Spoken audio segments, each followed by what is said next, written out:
भारतीय रुपया इतिहास का सबसे निचले स्तर पर पहुंच चुका है। इसका सीधा मतलब है कि आपकी मेहनत की कमाई की वैल्यू हर बीतती रात कम होती जा रही है। अगर आपने अभी अपने इन्वेस्टमेंट की स्ट्रेटेजी नहीं बदली तो आने वाले 6 महीनों में अपनी लाइफ स्टाइल में भारी कटौती करनी पड़ सकती है। पिछले कुछ दिनों में इंडियन रुपीज यूएस डॉलर के मुकाबले लगातार गिरती जा रही है। हर कोई परेशान है, इन्वेस्टर से लेकर आम आदमी तक।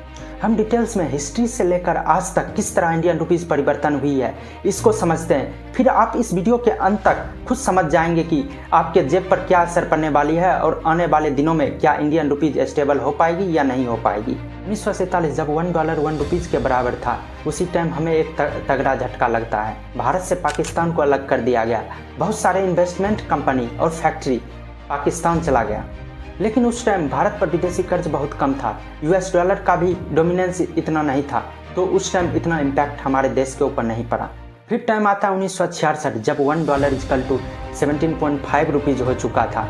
इसके पीछे मेन रीजन था इंडिया पाकिस्तान वार। फॉरेन से आने वाले एड भी बंद कर दिए गए थे, जिसकी वजह से महंगाई बढ़ गई थी और भारत सरकार को अपनी रुपीस की वैल्यू 36% गिरानी पड़ी थी ताकि विदेशों से हमारे यहाँ इन्वेस्टमेंट आ सके।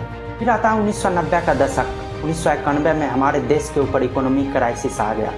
उस टाइम $1 25 रुपीज पहुंच चुका था। इसके पीछे मेन रीजन था कि हमारा फॉरेन एक्सचेंज रिजर्व सिर्फ 15 दिनों का बचा था। गल्फ में वार चल रही थी, जिसकी वजह से ऑयल प्राइस काफी बढ़ चुकी थी, महंगाइयाँ बढ़ चुकी थी। इससे निपटने के लिए हमारी सरकार को सोना गिरवी रखनी पड़ी, IMF से लोन लेना पड़ा, तब जाके हमारा रिफॉर्म हुआ। फिर आता है 2000 का दशक, जिस टाइम हमारा यूएस डॉलर के मुकाबले रुपीस काफ़ी स्टेबल रही इस दशक में, क्योंकि IT सेक्टर बूम हुआ, फॉरेन से इन्वेस्टमेंट आया, हमारी इकोनॉमी ग्रो हुई। फिर वक्त आता है 2014, हमारे देश में प्राइम मिनिस्टर के रूप में नरेंद्र मोदी बने।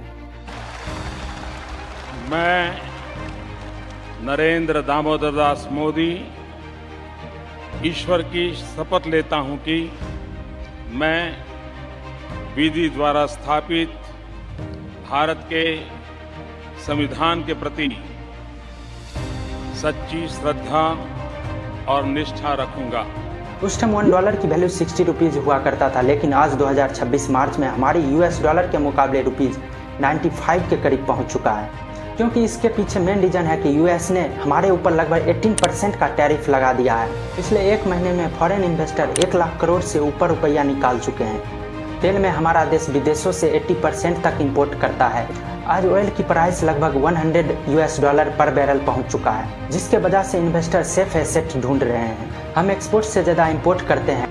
अगर इंडिया को सच में डेवलप्ड करना है तो हमें इंपोर्ट से ज़्यादा एक्सपोर्ट पर ध्यान देने की ज़रूरत है, फिर जाके हमारा रुपीज स्टेबल हो पाएगा। हमारा मैन्युफैक्चरिंग का बूस्ट सिर्फ नारों में है। चलिए मैं आपको कुछ बढ़िया सॉल्यूशन बताता हूँ। आप गोल्ड में इन्वेस्ट कर सकते हैं। अगर आप शेयर मार्केट में इन्वेस्ट करते हैं तो आप उन कंपनी का शेयर खरीदें जो यूएस डॉलर में कमाता है, जैसे कि TCS, इन्फोसिस। भारतीय बाजार के साथ साथ आप अमेरिकन बाजार में भी इन्वेस्ट कर सकते हैं।